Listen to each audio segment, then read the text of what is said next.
This is Michael Burgio from Novak Properties. A common question I get asked from investors is, what mistakes do I see other investors do?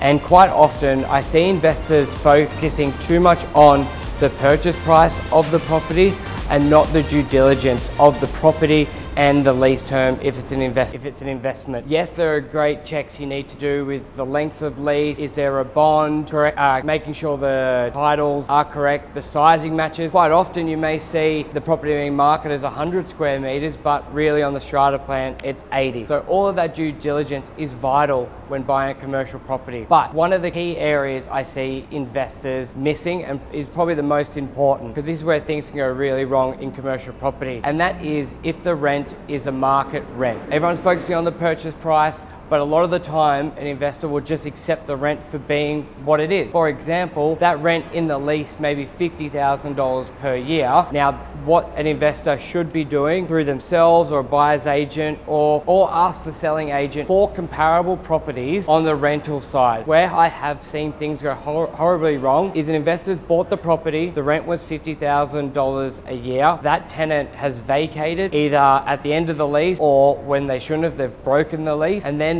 when that investor has put their property back on the market, the rent for that property is about $30,000 a year, and that directly devalues the asset, and that's where a lot of investors get stuck. Another area where I see investors making mistakes is overextending themselves in the borrowing of the asset. In residential, buyers are used to getting loans of 95%, 90%, because if the property is vacant, it can be rented very quickly. But in commercial property, vacancy is a key consideration for any investor with any commercial property. What I always recommend to clients and friends, if you've got the ability to buy a property for $1 million, maybe look at a $500,000 asset, because the difference between getting, let's say, market rent for your property, which could be $30,000 a year or $50,000 a year, could be how long that investor can have that property vacant for. It doesn't matter if you're a $100 a week office suite or a beachfront restaurant, there can be 3 to 6 months vacancy. If you have overextended yourself in that purchasing, you may be faced in taking the first offer on the table